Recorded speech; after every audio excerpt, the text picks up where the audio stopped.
It took exactly 4 months.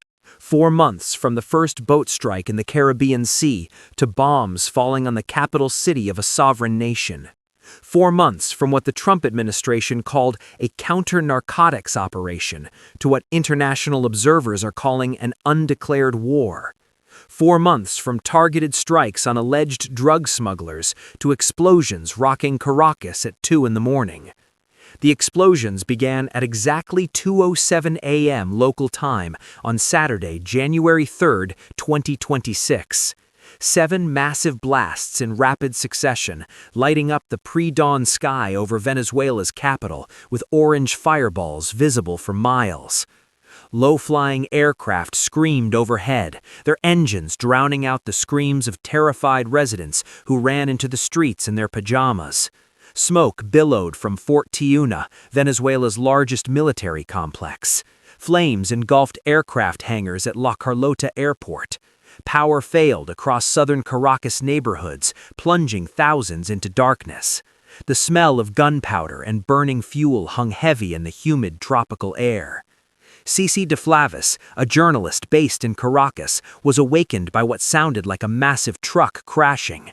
"The entire ground shook," she told Al Jazeera hours later. "I thought it was an earthquake, but then I heard the aircraft, these low screaming sounds, and I knew they were bombing us."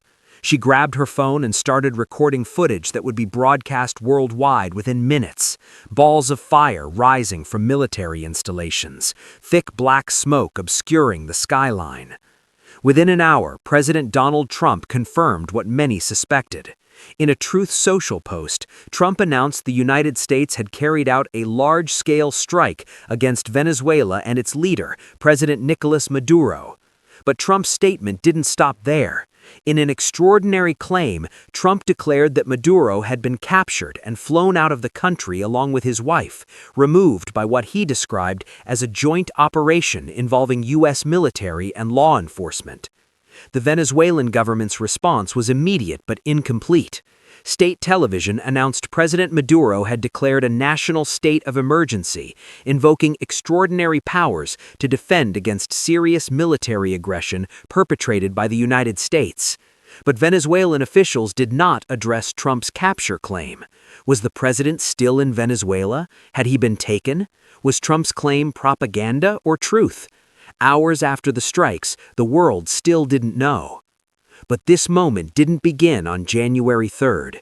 It began 4 months earlier with a decision that would escalate into the most significant American military intervention in Latin America since the invasion of Panama.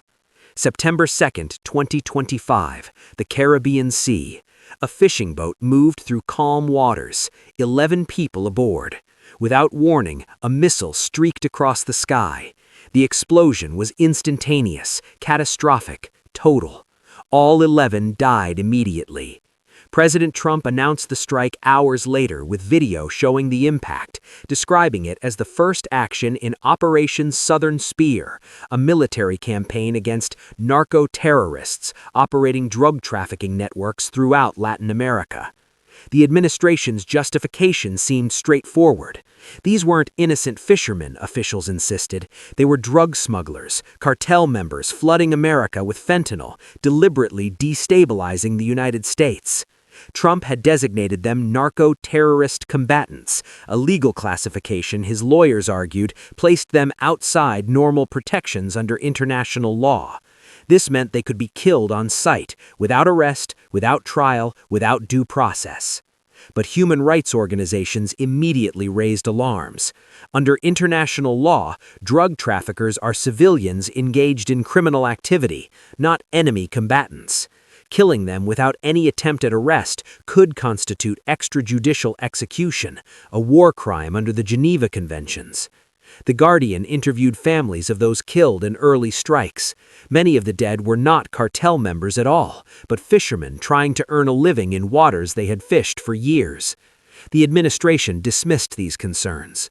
In October, Trump formally notified Congress that the United States was engaged in a non-international armed conflict with unlawful combatants regarding drug cartels. By declaring an armed conflict, Trump claimed authority to use military force without normal law enforcement constraints. In armed conflict, the Miami Herald noted, a country can lawfully kill enemy fighters even when they pose no threat. The strikes continued with mechanical regularity. Every few days, sometimes multiple times daily, U.S. forces would identify vessels they claimed were involved in drug trafficking and destroy them. By late September, 30 dead. By October, 50. By November, 75. The boats were struck in the Caribbean, the Eastern Pacific, in international waters and disputed jurisdictions. The administration released videos of some strikes, but provided no evidence beyond their own assertions that vessels were actually trafficking drugs or that people aboard were cartel members rather than civilians. The human cost became impossible to ignore. On October 28th, a strike on a submersible vessel killed everyone except 2 survivors rescued by passing ships and sent to Ecuador and Colombia. Ecuadorian authorities released their survivor after determining they had no evidence he committed any crime. If he was a drug trafficker, as the U.S. claimed, why no charges? The question went unanswered.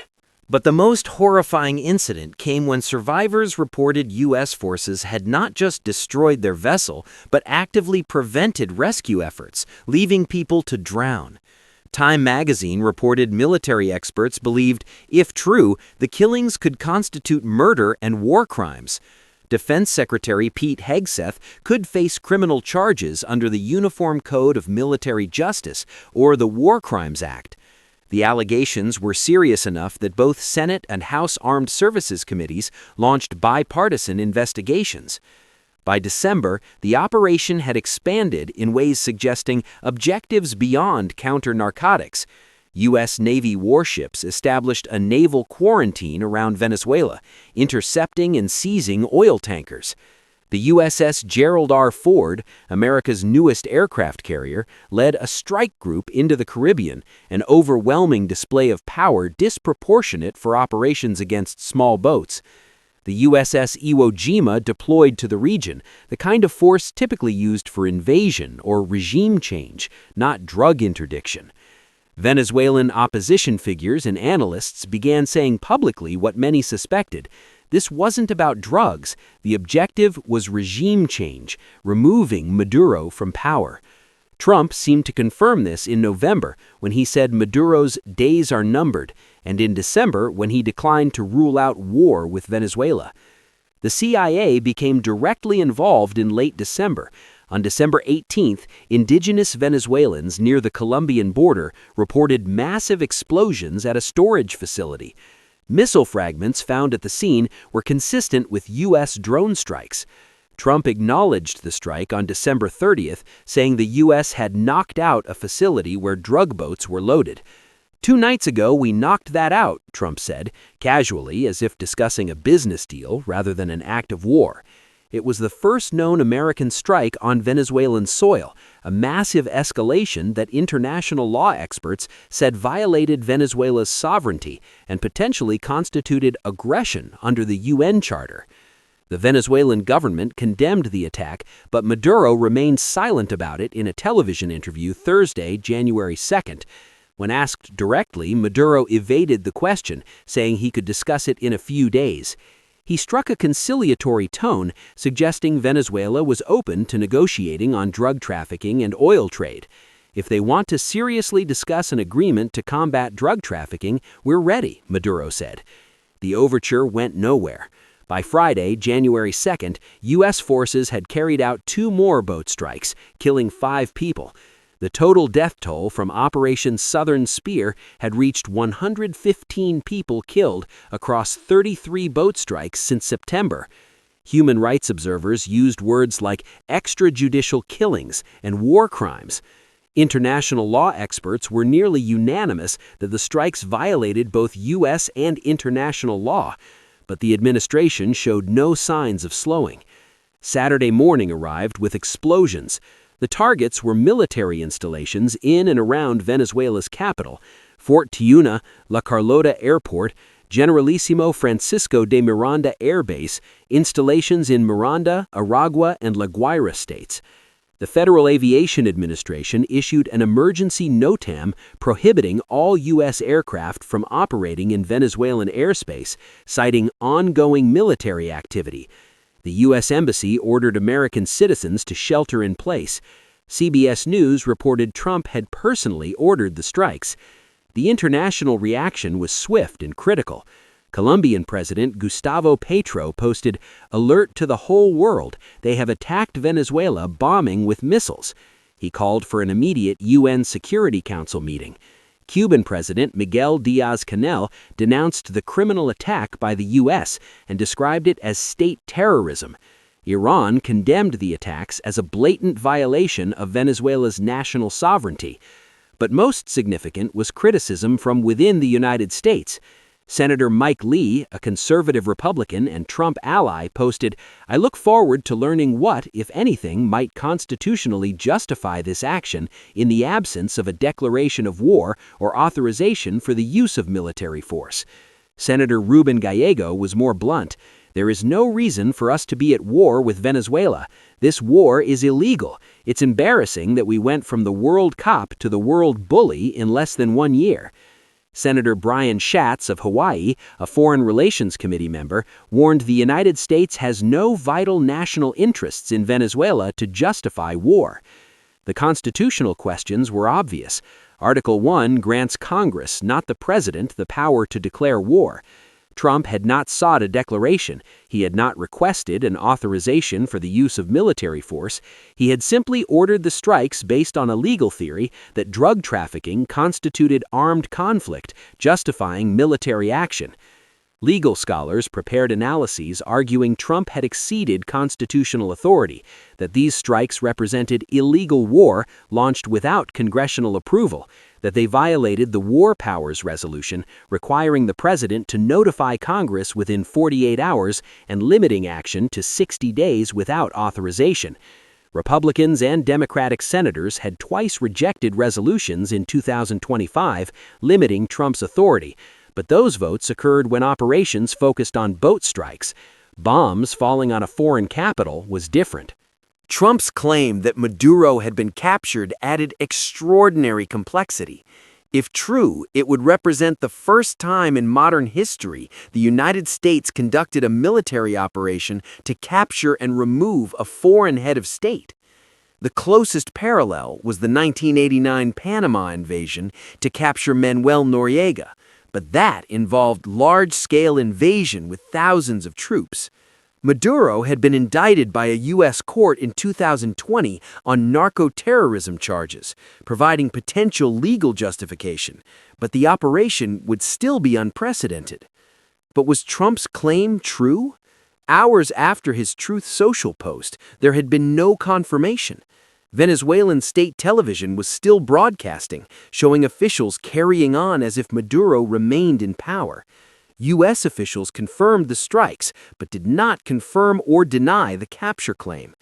A press conference scheduled for 11 a.m. at Mar-a-Lago was supposed to provide details, but skepticism ran high among analysts who found it difficult to believe such an operation could succeed without anyone noticing. The humanitarian implications were already clear. Caracas was without power in many neighborhoods. The smell of smoke hung over the city. Civilians who had nothing to do with drug trafficking were terrified, traumatized, unsure if more bombs would fall. The Mexican embassy issued an urgent advisory to Mexican citizens to remain calm, follow authorities' instructions, and keep documents, water, and medicine ready. Maria Corina Machado, Venezuela's opposition leader, awarded the Nobel Peace Prize in 2025, was asked if she would welcome U.S. military action. Her response was careful. "I will welcome more and more pressure so that Maduro understands that he has to go." Not quite an endorsement of bombing Caracas, but not a condemnation.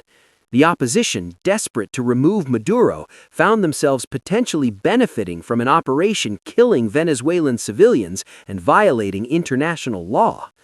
The legal and moral questions were staggering. Could a president unilaterally launch strikes without congressional approval based on drug trafficking allegations? Did narco-terrorist combatant designation strip people of civilian protections, or was it legal fiction justifying extrajudicial killings?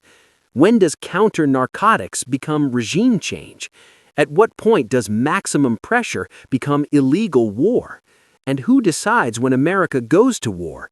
The president alone or Congress, as the Constitution requires?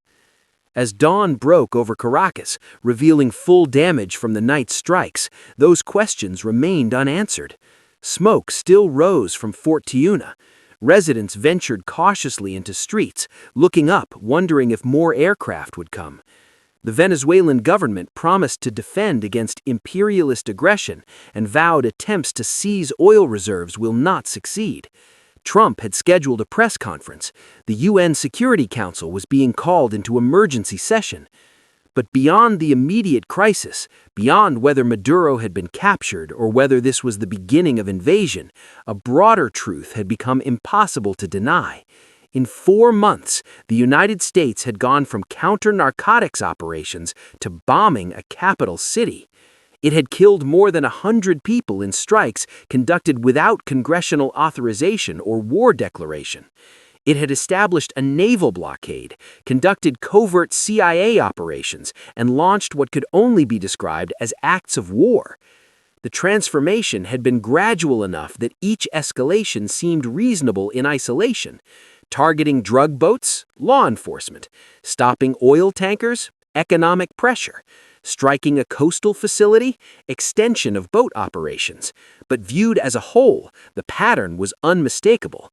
This was regime change dressed as counter-narcotics, an undeclared war justified by legal theories most experts rejected, a unilateral presidential military operation bypassing constitutional requirements.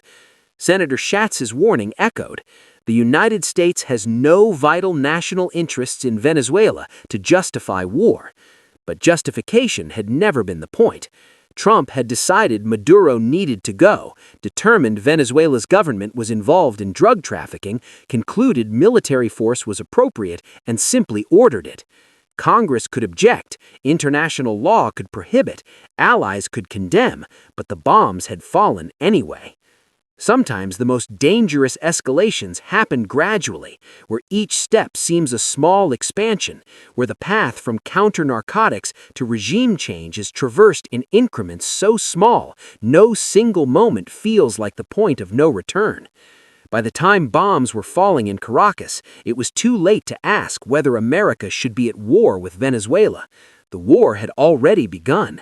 The only questions remaining were how far it would go, how many would die, and whether anyone would be held accountable for launching an illegal military operation that transformed from targeted strikes on alleged drug boats to explosions shaking a sovereign nation's capital at 2 in the morning.